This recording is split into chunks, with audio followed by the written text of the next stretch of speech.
नमस्कार दोस्तों, स्वागत है आपका मंगेश मैथ्स मंत्रा में। हमारा टॉपिक चल रहा है नंबर सिस्टम और अभी हम जान रहे हैं क्लासिफिकेशन ऑफ नंबर के बारे में और ये इसका पार्ट 3 है।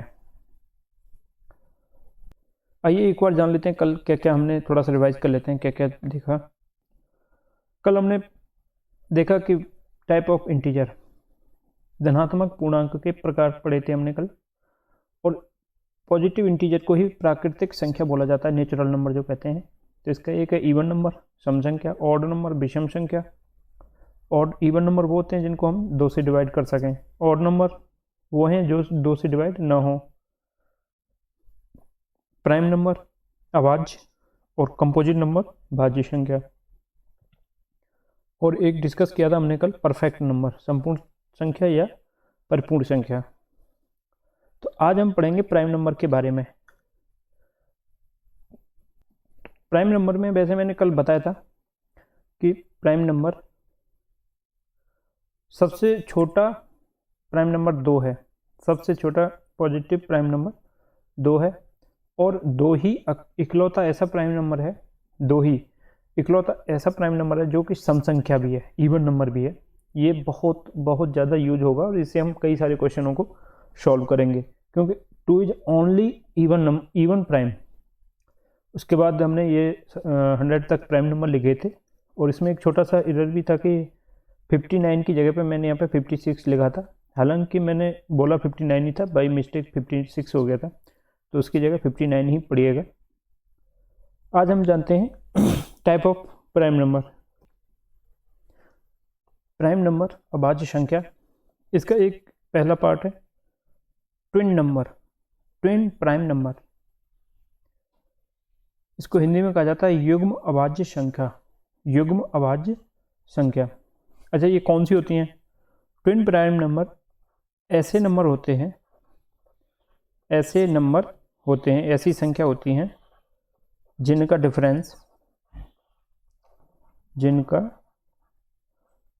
अंतर, जिनका अंतर 2 होता है, 2 होता है और दोनों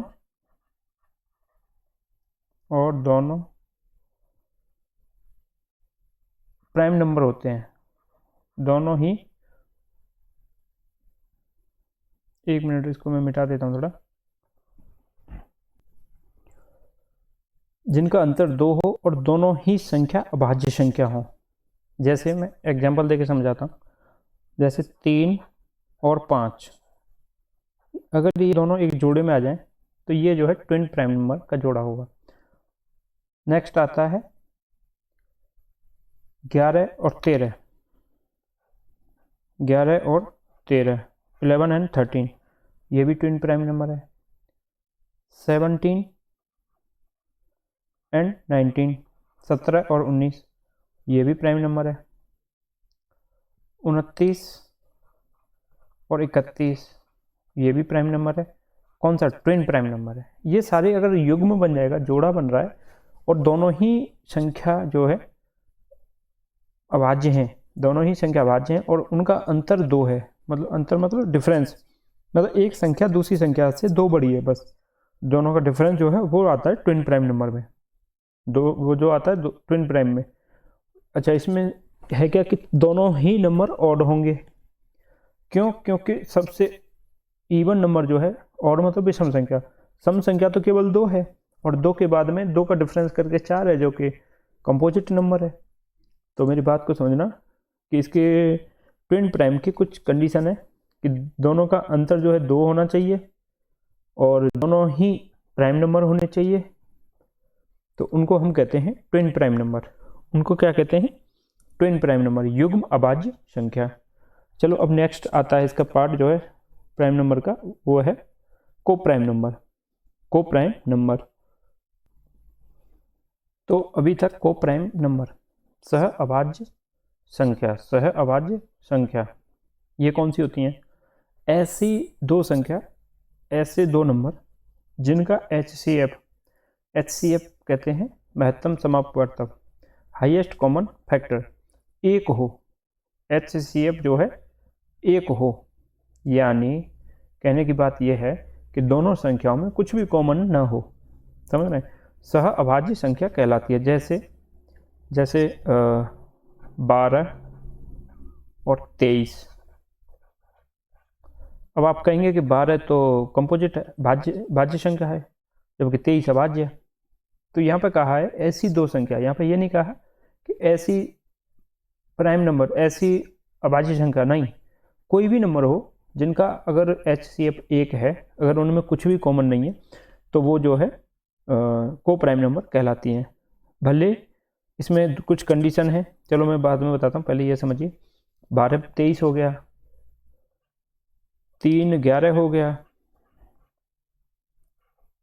3 11 हो गया, दूसरा 7 9 हो गया, और सॉरी 25 और 17 हो गया।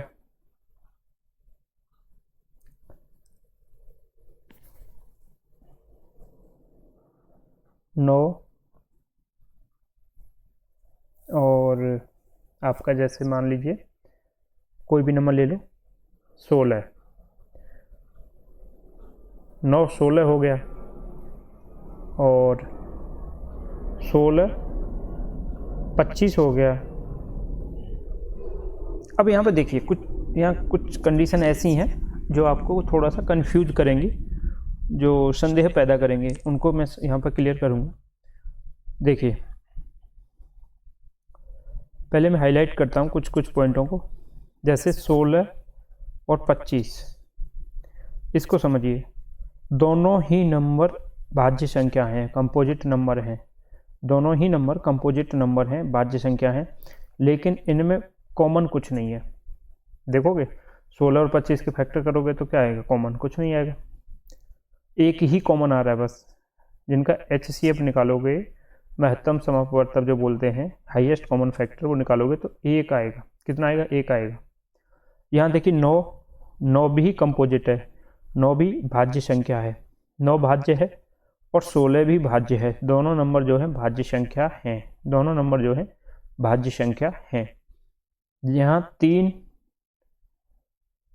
प्राइम नंबर है, भाज्य, 11 भी एक प्राइम है, यानी दोनों प्राइम नंबर है ना। 25 जो है अब भाज्य संख्या है, कंपोजिट है। 17 जो है प्राइम नंबर है, भाज्य। तो इससे एक चीज़ निकल के आ रही है, यहाँ देखिए 12 भाज्य है, कंपोजिट है, जबकि 23 जो है अभाज्य है, प्राइम नंबर है। तो इससे हम एक निष्कर्ष पर निकल रहे हैं। निष्कर्ष क्या है कि दोनों नंबर को प्राइम नंबर में, सहभाज्य संख्याओं में, दोनों नंबर भाज्य संख्या हो सकती हैं, दोनों नंबर भाज्य संख्या हो सकती हैं। आप इसको थोड़ा नोट कर लीजिएगा। पहला पॉइंट है कि दोनों नंबर भाज्य संख्या हो सकती हैं। दोनों संख्या जैसे 3 11 है, इसको नोट करिएगा। दोनों संख्या अभाज्य हो सकती हैं, अभाज्य संख्या हो सकती हैं। हो सकती जरूर लिखना, क्योंकि होंगी नहीं, हो सकती हैं। अभाज्य हो सकती हैं, भाज्य हो सकती हैं, एक भाज्य एक अभाज्य हो सकती है। बस मैं यही कहना चाह रहा हूँ, एक भाज्य एक अभाज्य भी हो सकती है। मतलब कुछ भी, कोई भी नंबर हो सकता है, सिर्फ उसका जो है HCF 1 होना चाहिए, बस ये ध्यान रखना, उसका HCF जो है 1 होना चाहिए। अब आप कहोगे कि सम संख्या भी हो सकती है, बिल्कुल हो सकती है। जैसे 2 और 9, 2 और 9 में क्या कॉमन है, 1 कॉमन है, बस कुछ भी कॉमन नहीं है 1 को छोड़ के। तो इसका मतलब ये हुआ ऐसी दो संख्या जिनका HCF 1 हो, सह अभाज्य संख्या कहलाती हैं। अब को प्राइम और ट्विन प्राइम में कुछ अंतर समझ आ रहा होगा। ट्विन प्राइम था, यहाँ पे दोनों नंबर क्या थे, दोनों नंबर प्राइम नंबर थे, अभाज्य संख्या थी। ट्विन प्राइम में युग्म अभाज्य संख्या, इस नाम में ही इसका मतलब छुपा है, युग्म अभाज्य। दोनों ही संख्या अभाज्य होंगी, युग्म है, अभाज्य संख्याओं का युग्म है। लेकिन यहाँ मेन था कि अंतर 2 होगा, अंतर जो है उनका 2 होगा। तो यहाँ पे क्या था, यहाँ अंतर से कोई लेना देना नहीं है, अंतर से उनके भाज्य होने से अभाज्य होने से कोई लेना देना नहीं है। बस इतना है कि दोनों नंबर जो है क्या होने चाहिए, दोनों नंबर जो है उनका HCF 1 होना चाहिए, उनका महत्तम समापवर्तक 1 होना चाहिए, यानी उनमें एक को छोड़ के कुछ भी कॉमन ना हो। वो संख्या कहलाती है, वो संख्या कहलाती है सह अभाज्य संख्या, को प्राइम नंबर। अच्छा, को प्राइम नंबर को ही रिलेटिव प्राइम भी कहते हैं, इसको रिलेटिव प्राइम भी कहते हैं। यहाँ पर मैं लिख देता हूँ, और रिलेटिव प्राइम, हिंदी दोनों की सेम ही है, रिलेटिव प्राइम नंबर।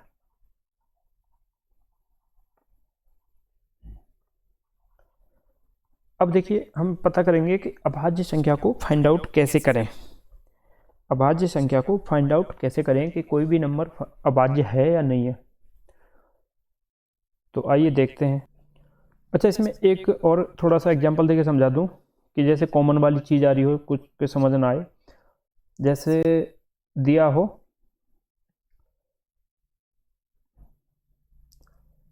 16 और 20, क्या ये को प्राइम है? नहीं, ये को प्राइम नहीं है। क्यों? क्योंकि इसमें और इसमें अगर गुणनखंड करोगे तो दोनों संख्या 4 से डिवाइड हो रही है ना। तो ये 4 बार हो रही है और ये 5 बार हो रही है। तो ये अगर 4 से डिवाइड हो रही है तो इसका जो HCF है वो 1 नहीं है, वो 1 नहीं है, वो 4 आ रहा है, क्योंकि 4 से संख्या दोनों डिवाइड हो रही है। इसका मतलब है ये जो है को प्राइम नहीं है, ये जो को प्राइम नहीं है। ठीक है, मतलब वही को प्राइम होगा जिसका HCF 1 होगा, जिसका HCF 1 होगा वही को प्राइम नंबर होगा। चलिए अब फाइंड आउट करते हैं।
देखिए कोई नंबर दे दिया, जैसे ने यहाँ मैंने लिख दिया 937। तो देखो अब हमें करना क्या है, हमें थोड़ा सा मेहनत करनी होती है। हालांकि एग्जाम में इस टाइप से नहीं दिया जाएगा, लेकिन ये जानना आपके लिए बहुत ज़रूरी है कि जैसे 937 है, कोई भी नंबर है, कि इसका हम कैसे पता करें कि ये संख्या को प्राइम है, ये सॉरी प्राइम नंबर है कि नहीं। को प्राइम और ट्विंस प्राइम तो हो गया, अब हमें पता करना है कि प्राइम नंबर है कि नहीं, कंपोजिट नंबर है या प्राइम नंबर है, भाज्य संख्या है अभाज्य संख्या है। तो ये पता करने के लिए सबसे पहले हमें करना क्या है, इस नंबर के नियर बाई या इससे थोड़ा आगे का परफेक्ट स्क्वायर देखना है, पूर्ण वर्ग। इस नंबर के देखो इस संख्या के आसपास का पूर्ण वर्ग संख्या को देखो।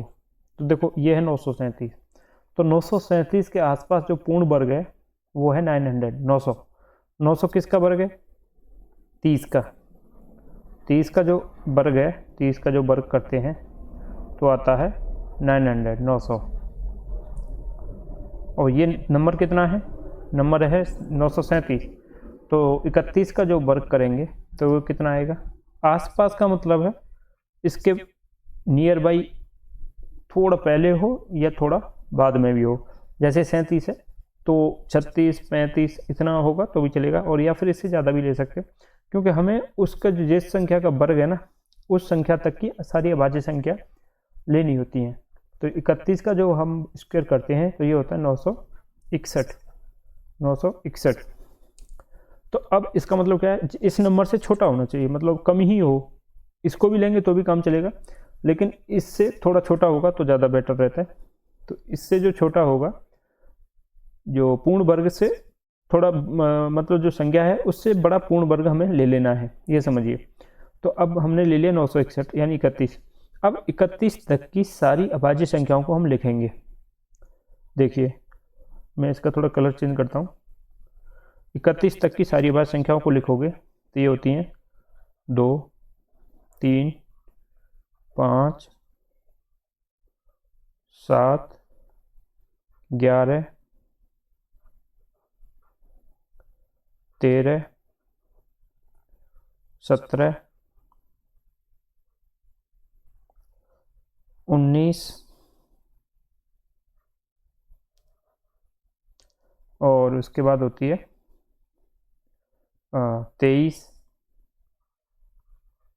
इसके बाद 29 और 31। अब हमें इस नंबर को 937 को इन सारे संख्याओं से डिवाइड करना पड़ेगा, ये याद रखना, इतना तो करना पड़ेगा। अगर इससे डिवाइड करोगे तो अगर ये नंबर इनमें से किसी संख्या से कट गया, पूरी तरह से विभाजित हो गया, तो समझना ये पूर्ण वर्ग, ये अगर संख्या पूर्ण विभाजित हो गई तो ये नंबर जो है अभाज्य संख्या नहीं है। अगर ये संख्या इन परफेक्ट स्क्वायर से नीचे के जितने भी अभाज्य संख्या थी उन संख्याओं से अगर ये विभाजित हो रही है, अगर डिवाइड हो रही है, तो ये प्राइम नंबर नहीं है, ये अभाज्य संख्या नहीं है, फिर तो ये भाज्य संख्या है। और अगर इनसे नहीं कटती है तो फिर ये, अगर नहीं कटती है, समझना मेरी बात को, अगर ये नहीं कटती है तो ये फिर प्राइम नंबर होगा। तो ये प्राइम नंबर कब होगा, जब इनमें से ये किसी से एक से कट जाए, किसी से एक से कट जाए। चलो देखते हैं किससे कटती है। देखिए 2 से काट के देखें, क्योंकि 2 का डिविजिबल रूल है कि लास्ट का डिजिट 0, 2, 4, 6, 8 होना चाहिए, जो कि नहीं है, तो 2 से नहीं कटेगी। 3 का जो डिविजिबल रूल है वो है कि संख्याओं का ऐड, नंबरों का योग करके उसमें 3 से भाग चला जाए, तो वो भी 3, 9 और 3, 12 इसमें चला जाएगा, लेकिन 7 में नहीं जाएगा, तो नहीं है। 5 का डिविजिबल रूल है कि 0 और 5 आना चाहिए। 7 से काट के देखोगे तो 7, 7, 7 से 21, 2 बचे, 7 से 21 नहीं कट रहा। 11 से काटोगे तो लास्ट का डिजिट जो है 11 का डिविजिबल हम बताएंगे बाद में, लेकिन 11 से काटोगे तो 11, 88 और बचे कितने, 5, 55, 57, 11 पंजे 55 नहीं कट रहा। 13 से काटोगे, 13, 7, 91, 13 दूनी 26, एक बचा 0 यानी नहीं कट रहा। 17 से काटोगे, 17 पंजे 85, 5 बचे, 17 पंजे 85, 2, 17 एक नहीं कट रहा पूरा पूरा। अब 19 से काटोगे, 19 चौक 76, बचे कितने, 76, 86, 10 और 7, 17, 177, 19 नम्मा 171, फिर भी कितना बचा, 6 बचा, पॉइंटों में नहीं कट रहा। अब 23 से काटिए, 23 चौक 92, 23 चौक 92, 1, 17, 0 नहीं कट रहा। अब 29 से काटिए, 29, 29, 87,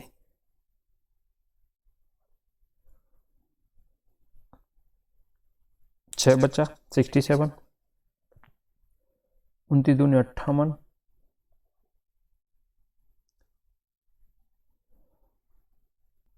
9 बचेगा, नहीं कट रहा। 31, 31 से काटोगे, 31 दिया 93, 7 बचा,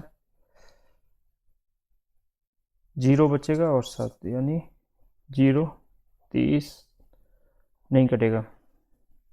इसका मतलब ये हुआ कि अगर ये संख्या इन नंबरों से नहीं कट रही है, जो हम कोशिश कर रहे हैं इनसे काटने की, इनसे नहीं विभाजित हो रही पूरी तरह से, तो ये जो है प्राइम नंबर है, ये अभाज्य संख्या है। अगर ये किसी से भी कट जाती तो ये फिर भाज्य संख्या होती, यानी कंपोजिट नंबर होती। और अगर ये नहीं कट रही है तो फिर ये भाज्य संख्या नहीं होगी, क्योंकि कट नहीं रही किसी से भी, तो ये जो है अभाज्य संख्या होगी। चलिए एक संख्या और लेके देखते हैं। मान लो 924 है, 924, तो करोगे क्या इसमें, इससे इसके अप्रॉक्सीमेट फिर वही पूर्ण वर्ग देखो, पूर्ण वर्ग कितना होता है, इसके नियर बाई पूर्ण वर्ग है 900। एक मिनट, इसको थोड़ा सा, इसके पूर्ण वर्ग है नियर बाई 900, तो इससे अब मेरे को थोड़ा एक ज़्यादा ही लेना पड़ेगा। तो 900 जो वर्ग है वो है 30 का, कितने का, 30 का। अब मेरे को 31 का लेना पड़ेगा। 900 इज इक्वल टू 30 का स्क्वायर, तो 31 का स्क्वायर करूँगा तो 961, 961 बराबर 31 का स्क्वायर, 31 का वर्ग हो जाएगा। ये एक थोड़ा ज़्यादा बड़ा हो गया, इसको मिटा के दोबारा लिखता हूँ। तो अब हमें ये 31 का हो गया, तो इसका मतलब है अब 31 तक की मेरे को सारे प्राइम नंबर लिखने होंगे। 31 तक के सारे प्राइम नंबर मेरे को लिखने होंगे। तो देखिए लिखता हूँ, वही सेम 2, 3, 5, 7, 11, 13। अगर इन्हें 4-5 बार लिखोगे ना तो ये रट जाएंगे आपको। क्या हो जाएगा, 17, 19, 23, 23 के बाद 29, 31, कोई छूटा तो नहीं है। अब इन्हें काटते हैं। देखो 2 से काटोगे, ये तो 2 से ही कट जा रहा है, क्योंकि लास्ट में 4 है, तो 2 से काटोगे, 2 चौके 8, 2 छक्के 12, 2 दूनी 4, 462। तो यानी ये अभाज्य संख्या नहीं है, ये जो है भाज्य संख्या होगी, ये जो है भाज्य संख्या होगी। चलिए नेक्स्ट एक और इसका टॉप है, टाइप है, टाइप नहीं कहूँगा, ये कहूँगा कि इसको फाइंड आउट करने का दूसरा तरीका है। वो क्या तरीका है उसको भी डिस्कस कर लेते हैं। उसको समझिए, कुछ ऐसे रहेगा, मैं लिख देता हूँ। देखिए ये जो तरीका है ये है कि कोई भी अभाज्य संख्या है, तो मतलब पहले ये समझिए कि ये तरीका से सिर्फ आप ये पता कर सकते हो, इस तरीके से सिर्फ आप ये पता कर सकते हो कि ये अभाज्य संख्या नहीं है, ये अभाज्य संख्या नहीं है, लेकिन ये पता नहीं कर सकते हो कि ये है या नहीं। एक बार फिर मैं अपनी बात को समझाता हूँ कि इस तरीका से आप ये पता कर सकते हो कि ये अभाज्य संख्या नहीं है। ये तो कंफर्म पता कर सकते हो कि ये 6 में लिखा हूँ कि कोई भी संख्या यदि अभाज्य संख्या है तो वह 6n + -1 की रूप यानी फॉर्म में होगी, 6n + -1 के फॉर्म में होगी अगर है। अगर वो इसके रूप में नहीं है तो वो अभाज्य संख्या नहीं है, लेकिन अगर इसके रूप में है तो वो अभाज्य संख्या है, ये कंफर्म नहीं है। और इस चीज़ों का आगे क्वेश्चन और ये संख्याओं से हम इसको समझाएंगे कि इसका कैसे पता करना है। तो आइए देखते हैं। देखो 6n + -1, इसका क्या मतलब है कि जैसे कोई संख्या है, जैसे 21। अब इसको 6n + -1 के रूप में मेरे को लिखना है, तो ये देखो कैसे लिखा जाएगा कि 6 × 3 है ना, n की जगह आ गया 3 प्लस 6 × 18, 6 × 18, 18 और 3 21 प्लस 3, तो ये हो गया 6n + 3, तो ये प्लस माइनस 1 वाला नहीं लगा, तो यानी अगर इस फॉर्म में नहीं है तो यानी ये जो है प्राइम नंबर नहीं है, कतई नहीं है, ये तो कंफर्म है। और अगर इस फॉर्म में लग रहा है तो ये नहीं कह सकते हम 100% कि ये प्राइम नंबर है, उसको भी मैं अगली लाइन में लिख देता हूँ, पहले ये समझिए। देखो ये लिखा है मैंने, यदि कोई संख्या 6n ± 1 के रूप में है तो वह अभाज्य संख्या हो सकती है। ये हो सकती को मैंने हाईलाइट किया क्योंकि जरूरी नहीं है कि वो हो सकती है। तो यहाँ 2 लाइनें बन रही हैं। कोई भी संख्या यदि अभाज्य संख्या है तो वो 6n ± 1 के रूप में ही होगी। पहले इस बात को थोड़ा क्लियर समझिए कि कोई भी संख्या अगर प्राइम नंबर है, if any number is prime number, if prime number then it have 100% in form of 6n ± 1। अगर कोई संख्या अभाज्य संख्या है तो वह 6n ± 1 के रूप में ही होगी। यहाँ पे भी ये जो है ही होगी शब्द है ना, ये बहुत ध्यान देना, लेकिन ये उल्टा अर्थ न निकाल लेना इसका कि 6n ± 1 में है तो वो अभाज्य संख्या होगी। नहीं, अभाज्य संख्या है तो वो इस रूप में होगी, समझे ना। अगर वो अभाज्य संख्या है तो वो इस फॉर्म में होगी, न कि इस फॉर्म में है वो अभाज्य संख्या होगी। ये कंपलसरी नहीं है, हो भी सकती है नहीं भी होगी। अब इन चीज़ों को हम डिस्क्राइब करते हैं नेक्स्ट स्लाइड में, जिससे कि आपको कंफर्म हो जाए, नंबर से आपको अच्छे से समझ आएगा। अगर फिर भी समझ नहीं आ रहा है तो नंबर से आपको अच्छे समझ आएगा। आइए नेक्स्ट उसमें देखता हूँ, इनको एक्सप्लेन करता हूँ। अब देखिए कोई नंबर है, जैसे आप ले लीजिए 25। 25 को हम 6n ± के रूप में लिखेंगे तो कैसे लिखा जाएगा? 6 चौक 24, तो 6 × 4। ये n को, और मैं यहाँ गुणा कर रहा हूँ ना, इसमें डाउट मत समझना, इसको यही है 6 × n ± 1।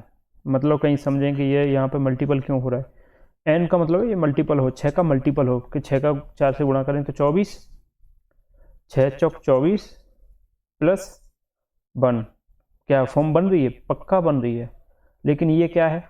ये तो एक भाज्य संख्या है, कंपोजिट नंबर है ना। तो ज़रूरी नहीं है कि ये जो है 6n ± 1 के रूप में है तो ये अभाज्य हो। भाज्य भी हो सकता है, अभाज्य भी हो सकता है। हाँ, अब आइए कुछ अभाज्य नंबर लेते हैं और उन्हें हम इसमें 6n ± 1 के रूप में दिखाते हैं। हाँ, एक चीज़ और बता दूँ कि 2 और 3 दोनों इसमें एक्सेप्शनल हैं, अपवाद हैं।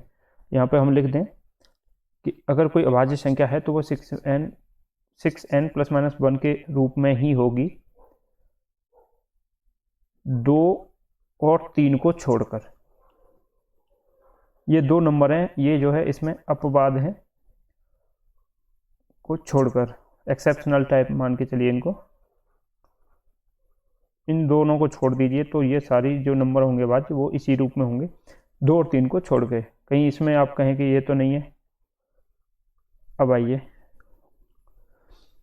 अब देखिए 5 है। अब सारे अभाज्य संख्याओं को मैं इस फॉर्म में लिख के दिखाता हूँ आपको। 5 है, 5 को लिखेंगे हम कैसे? इसको लिखेंगे 6 × 1, 6 × 6 -1। 7 है,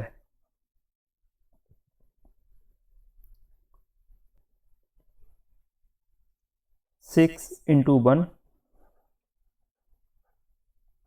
+ 1, है ना भाई, 7 हो गया। 11 है, 6 × 2, 6 दूनी 12 -1, 11 आ गया। 13, 6 × 2 + 1, 6 दूनी 12 और 1 13। अब चलो बड़े नंबर ले लेते हैं कुछ, जैसे प्राइम नंबर होते हैं बड़े। 47, तो 37 का तो हमें पता ही है ये अभाज्य संख्या है, तो इसको हम लिखेंगे 6 × 6 + 1।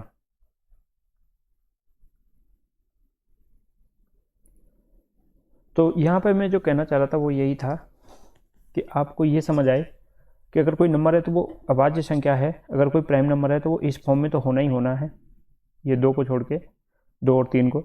और अगर कोई संख्या इस फॉर्मेशन में है अगर कोई संख्या इस फॉर्मेशन में है तो कंपलसरी नहीं है कि वो अभाज्य संख्या है, बस ये है।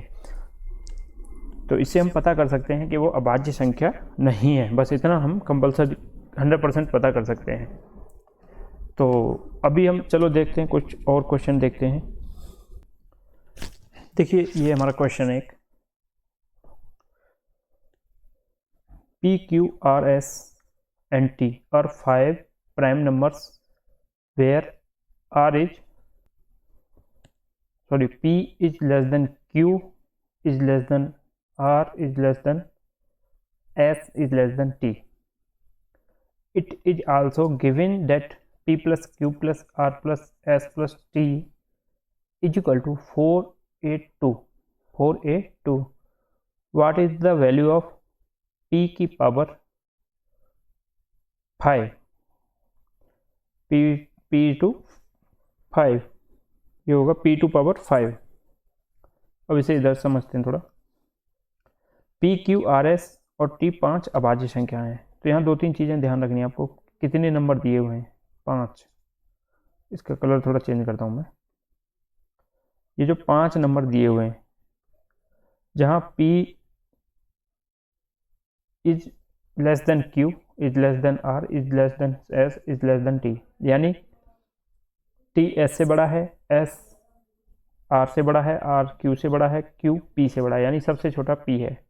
P छोटा है Q से, Q छोटा है R से, R छोटा है S से और S छोटा है T से। तो T सबसे बड़ा है, P सबसे छोटा है। यहाँ पे ये जो इंडिकेशन है इसका यही मतलब है कि सबसे बड़ा नंबर T है और सबसे छोटा नंबर P है।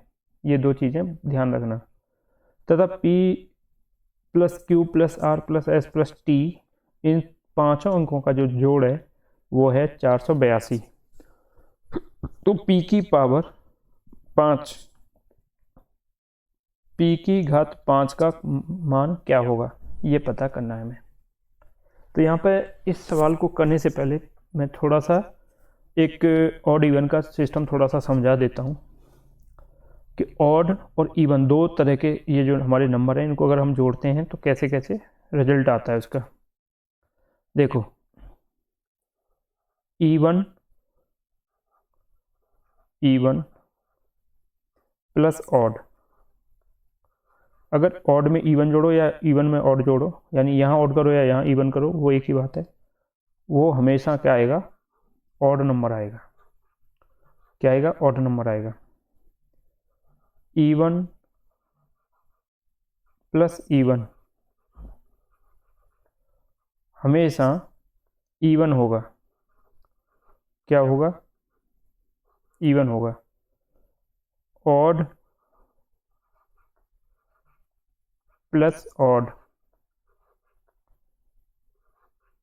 ये भी हमेशा इवन होगा। क्या होगा? इवन होगा।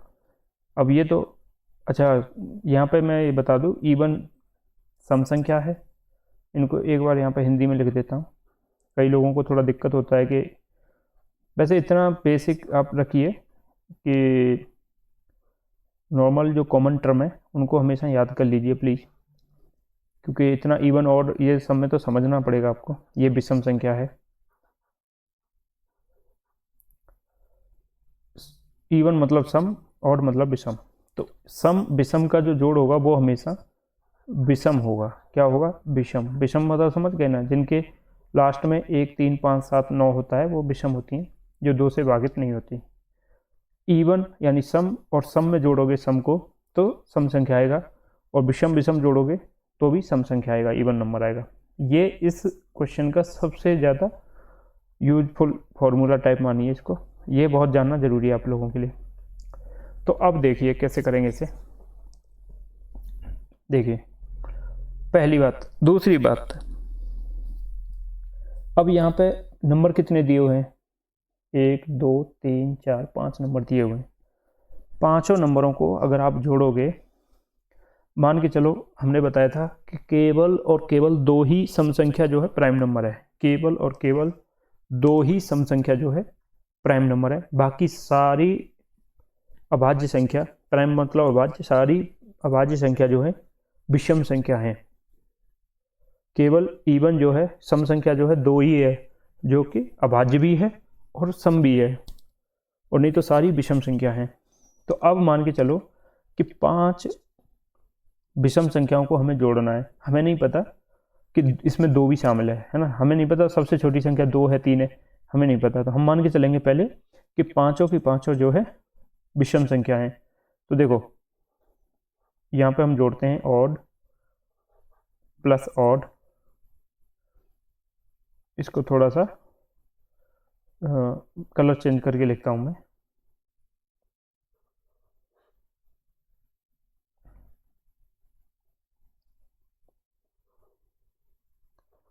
ऑड, ये ऑड को विषम समझना, ठीक, विषम ही है ये।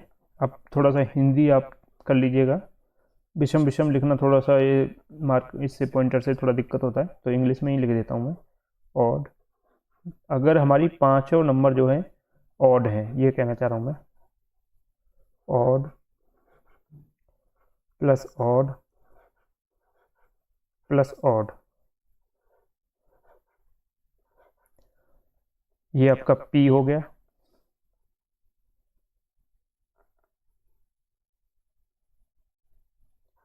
पी क्यू आर एस और टी। अब देखो मैंने बताया था ऑड और ऑड क्या होता है, ऑड और ऑड क्या होता है, इवन, यानी विषम और विषम, ये विषम और इस विषम को जोड़ोगे तो ये क्या बन गया, सम, यानी इवन, सम संख्या यानी इवन नंबर, ठीक है, इवन। इस ऑड और इस ऑड को जोड़ोगे तो क्या बन गया, ये बन जाएगा इवन, ये क्या बन गया, इवन। और इन दोनों को जोड़ोगे तो क्या बनेगा, इवन इवन इवन। अब बचा कितना, एक ऑड नंबर बच रहा है और एक इवन नंबर बच रहा है, यानी विषम संख्या एक बची है और सम संख्या एक बची है। इन दोनों को जोड़ दोगे, ये जो है ऑड है, मैं यहाँ लिख देता हूँ ऑड विषम, तो ये क्या बन जाएगा, यहाँ देखो यहाँ पे क्या है, इवन और ऑड क्या दिया हुआ है, ऑड, ऑड मतलब विषम, तो ये बन जाएगा आपका विषम नंबर, क्या बनेगा, ऑड नंबर, क्या बनेगा, ये ऑड नंबर। और ऑड नंबर क्या होता है, जिसके लास्ट में 1 हो, 3 हो, 5 हो, 7 हो और 9 हो, ये होते हैं ऑड नंबर। लेकिन यहाँ क्या दिया है, ये तो सम संख्या है, ये क्या है, इवन नंबर है, ये तो सम है। यानी अब यहाँ पे सारी बात जो है यहाँ से चलेगी कि ये जो है पहला अंक जो है यहाँ पे ऑड नहीं होगा, इवन होगा। पहला अंक जो है ऑड नहीं होगा, ये नंबर जो है इवन होना चाहिए, तब जाके ये जो है सम संख्या आएगी। कौन सी, ये वाली 482, जो 482 दी हुई है, ये कब आएगी, जब ये वाला ऑड नंबर इवन हो जाए और एक नंबर इसमें कोई भी इवन हो जाए। लेकिन हमें पता है कि सिर्फ और सिर्फ 2 ही है और 2 सबसे छोटा है, तो पी की वैल्यू जो मानी जाएगी 2 मानी जाएगी। अगर हम इसको ले लें इवन, तो हम इसको करते हैं, देखो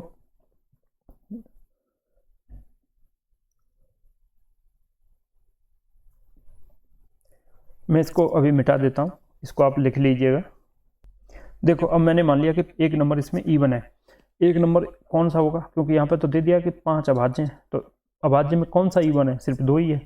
मैंने मान लिया ये इवन है, तो इवन और ऑड जोड़ूंगा तो आएगा ऑड, आएगा ऑड, है ना, विषम संख्या आएगी अगर सम संख्या विषम संख्या को जोड़ूंगा। अब ऑड और इवन, फिर ये 2 हो गए, क्योंकि ऑड ऑड तो ये इवन ही आना था, तो विषम और सम को जोड़ूंगा तो क्या आएगा, फिर ऑड आएगा, फिर क्या आएगा, ऑड आएगा, यानी विषम संख्या ही आएगी। अब अगर विषम संख्या को विषम संख्या से ही जोड़ूं, इसको और इसको, तो क्या आएगा, यहाँ पे फिर इवन आ जाएगा, यहाँ पे क्या आ जाएगा, इवन आ जाएगा, इवन यानी सम संख्या। सम संख्या जो कि हमें दी कौन सी संख्या है, सम संख्या ही तो दी हुई है 482, भाई ये भी तो एक सम संख्या है 482 जो दी हुई है। तो इसका क्या मतलब हुआ, इसका मतलब ये हुआ कि इस इक्वेशन में, इस समीकरण में एक नंबर जो है इवन है, और वो इवन नंबर कौन है, वो सिर्फ 2 ही है, क्योंकि 2 ही एक इकलौता इवन है जो कि प्राइम भी है ना। 2 ही एक ऐसा सम संख्या है जो अभाज्य संख्या भी है। ये कहानी यहाँ से बनी। तो अब यहाँ पे क्या करोगे आप, यहाँ पे करोगे क्या, इस इवन नंबर को p की जगह पे रख दोगे। भाई p सबसे छोटा है तो मैंने इसको रख दिया यहाँ पे, p की जगह पे रख दिया 2। p की जगह वैल्यू जो आ गई वो कितनी आ गई, 2 आ गई। और पूछा क्या है, p की पावर 5। तो देखो 2 की घात 5 करोगे तो ये होता है 2 गुणा 2 गुणा 2, 5 बार गुणा करना है, गुणा 2 गुणा 2, 2 दूनी 4, दूनी 8, दूनी 16, दूनी 32। तो इसका उत्तर जो आएगा वो आएगा 32। Option B is the correct answer. तो यहाँ बस समझना ये था ऑड इवन का। और दूसरा मैं थोड़ा सा ये बता दूं कि देखिए इवन ऑड और आपका प्राइम कंपोजिट, इनका तो हिंदी इंग्लिश दोनों समझ के चलिए, इसमें इतना रॉकेट साइंस तो है नहीं, नॉर्मल ही है। इनको वर्डों, इतने शब्दों को तो याद रखिए कि इवन क्या है, ऑड क्या है, क्योंकि आप थोड़ा सा दिक्कत हो रहा है। वैसे मैं हिंदी में भी समझा रहा हूँ, फिर भी कहीं कहीं ये अगर नहीं बता पाता हूँ तो इतना समझिए प्लीज़। और आज की वीडियो में इतना ही, कल से हम लाएंगे और भी अच्छे अच्छे क्वेश्चन उठाएंगे। और हाँ, मेहनत ज़रूर करिएगा, मेहनत में कमी मत करिए। बस आपके पास जो भी टाइम बचा है, ये एक गोल्डन अपॉर्चुनिटी है आपके लिए। All the best, thank you.